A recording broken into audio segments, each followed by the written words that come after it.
Subscribe करें story time और हर सोम, बुध और शुक्रवार को साक्षी रहे कुछ अनोखी कहानियों से भरे सफ़र का। बेल आइकन दबाना ना भूलें।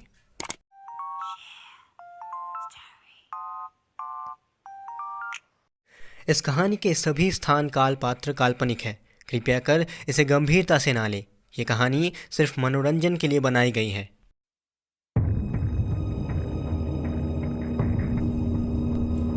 आप सुन रहे हैं इस कहानी का तीसरा और आखिरी भाग, मुखर्जी विला का खून, भाग 3।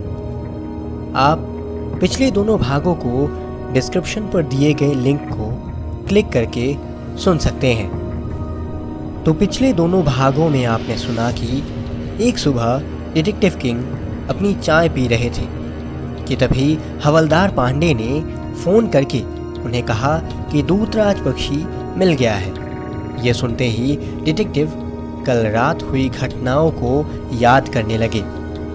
कल रात मुखर्जी विला में मिसेस लीना मुखर्जी का कत्ल हो गया है। किसी ने उनको गोली मारकर उनका कत्ल किया है और उस विला से दूतराज नाम का एक पंछी भी भाग गया है। तो मिस्टर मुखर्जी से पूछताछ करने के बाद डिटेक्टिव उस पंछी की तस्वीर को लेकर फेमस जूलॉजिस्ट मिस्टर अतुल के पास गए। मिस्टर अतुल से बात करने के बाद डिटेक्टिव को पता चला कि अगर सच में वो दूतराज पंछी हुआ तो खूनी को पकड़ने में वो पंछी डिटेक्टिव की थोड़ी मदद कर सकता है, क्योंकि उस पंछी का दिमाग बहुत तेज़ होता है और आम पंछियों के मुकाबले वो ज़्यादा तेज़ी से बातें सीख जाता है। उसके बाद डिटेक्टिव थाने चले गए, ये देखने कि आखिर पुलिस क्या सोच रही है। वहाँ जाके उन्हें पता चला कि पुलिस बंसी यानी मुखर्जी विला के चौकीदार पर शक कर रहे हैं। डिटेक्टिव ने पुलिस वालों को उस पंछी के बारे में बिल्कुल नहीं बताया। उसके बाद डिटेक्टिव वहाँ से निकल के घर पहुँच गए। तभी डिटेक्टिव अपने ख्यालों से वापस आए और हवलदार पांडे को अपने घर आने के लिए कहा और ख़ुद भी तैयार हो गए। डिटेक्टिव ने उस पंछी की तस्वीर को अपने बैग में भर लिया। हवलदार अपनी गाड़ी लेकर डिटेक्टिव के घर पहुंच गया और तब डिटेक्टिव को पता चला कि वो पंछी पकड़ा जा चुका है और उसे एक पिंजरे में रखा गया है। हवलदार और डिटेक्टिव फौरन चिड़ियाघर के लिए निकल पड़े। वहां पहुंच के उन्होंने देखा कि गेट पर उनके स्वागत के लिए मिस्टर दुबे खड़े हुए थे। डिटेक्टिव ने उस पंछी को पकड़ने के लिए मिस्टर दुबे का शुक्रिया अदा किया और वो सभी लोग उस पंछी को देखने चले गए। छोटे से एक पिंजरे के अंदर सफ़ेद रंग का एक छोटा सा पंछी, बहुत खूबसूरत था वो पंछी। डिटेक्टिव ने पिंजरे के ऊपर हाथ रखा, ये सोचकर कि वो पंछी कोई ना कोई हरकत ज़रूर करेगा। कम से कम डॉक्टर अतुल के हिसाब से तो यही होना चाहिए था। पर उस दूतराज पक्षी ने कुछ ख़ास हरकत नहीं की। तब डिटेक्टिव ने अपने बैग से उस पंछी की तस्वीर निकाली। हाँ, ये पंछी हूबहू तस्वीर जैसी ही है। इसका मतलब ये दूतराज पक्षी है, इसमें कोई शक नहीं। पर तभी हवलदार पांडे ने कहा, सर, ये पंछी मिस्टर मुखर्जी का है, ये तो नहीं भी हो सकता है। जैसे कि? सर, ऐसा भी तो हो सकता है कि ये पंछी मिस्टर मुखर्जी का नहीं है और उनका पंछी कहीं भाग गया हो। हवलदार पांडे ने कहा, ऐसा हो ही नहीं सकता। ऐसे पंछी कभी कभार ही दिखते हैं। आप क्या कहते हैं दुबे जी, कभी देखा है आपने ऐसा पंछी? डिटेक्टिव ने कहा। दुबे जी ने स्वीकार किया कि उनका कारोबार तो पंछी का है, पर ऐसा दूतराज पंछी उन्होंने भी पहली बार देखा है। डिटेक्टिव ने कहा, अब चाहे ये असली हो या नकली, चलो अब मुखर्जी विला चलते हैं। अब तो वही बता पाएंगे कि ये उनका पंछी है या नहीं। दूतराज पक्षी को वहाँ से लेकर गाड़ी बढ़ने लगा मुखर्जी विला की तरफ। हवलदार पांडे गाड़ी ड्राइव कर रहे थे और डिटेक्टिव पंछी समेत उस पिंजरे को लेकर पीछे बैठे हुए थे। डिटेक्टिव ने 2-3 बार दूतराज से बात करने की कोशिश की। लीना, बात करो ना। ऐसा लग रहा था जैसे उसे बोलना ही नहीं आता। ऐसा लग ही नहीं रहा था कि जैसे कभी किसी ने उसे बातें करना सिखाया हो। दोपहर के करीब 12 बजे गाड़ी मुखर्जी विला के सामने आकर रुका। डिटेक्टिव की गाड़ी देखकर माली उनके पास आया। तभी डिटेक्टिव उसे कहने लगे, तुम्हारे साहब कहाँ हैं? मैं उनका दूतराज लेके आया हूँ। तब तक घर के 2 नौकर भी उनके पास आ चुके थे। साहब तो कहीं बाहर गए हैं। बाहर गए हैं? पर कहाँ? डिटेक्टिव ने पूछा।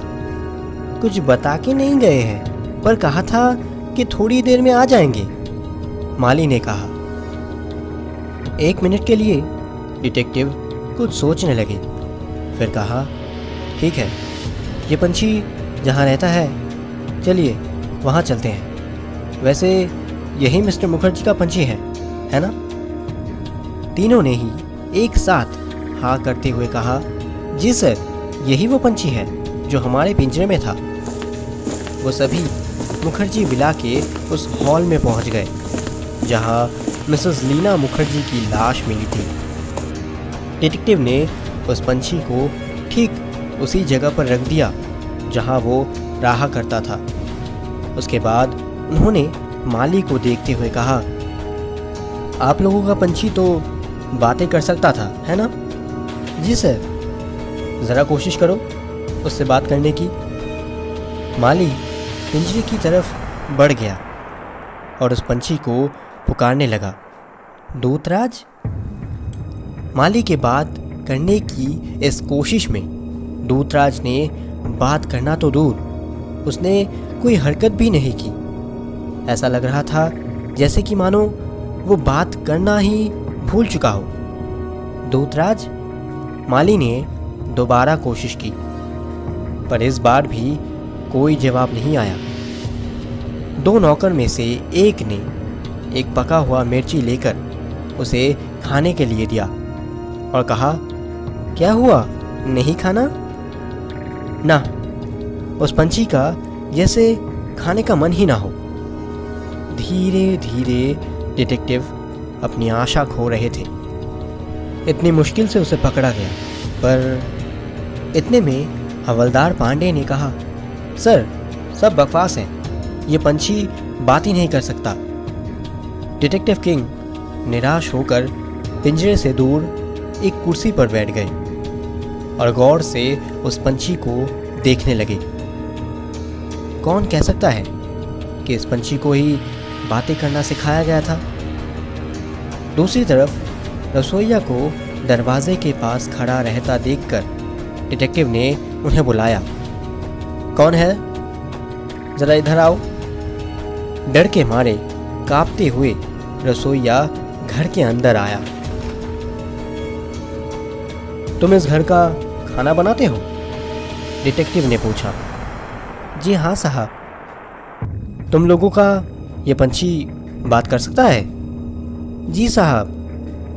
ओह, तो आओ, ज़रा तुम भी कोशिश करके देख लो। वो रसोइया उस पिंजरे की तरफ बढ़ने लगा। दूतराज, बात करो। अजीब बात है, डिटेक्टिव खुद भी चौंक उठे, क्योंकि इस बार उस पंछी ने भी जवाब दिया। दूतराज, बात करो। हूबहू इंसानी आवाज़। डिटेक्टिव किंग उस पंछी के ऊपर अपनी नज़र हटा ही नहीं पा रहे थे। रसोइया पिंजरे के पास से लौट के आया।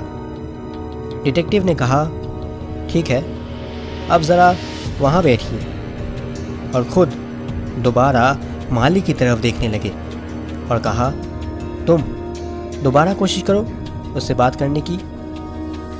माली धीरे धीरे पिंजरे की ओर बढ़ रहा था कि तभी बाहर से गाड़ी की आवाज़ आते ही सब दरवाजे की तरफ देखने लगे। जी हाँ, मिस्टर मुखर्जी घर वापस आ चुके हैं। माली ने दोबारा पास जाके धीरे से कहा, दूतराज। पर इस बार सामने से जवाब आया, दूतराज। तो फिर पिछली बार चुप क्यों थे?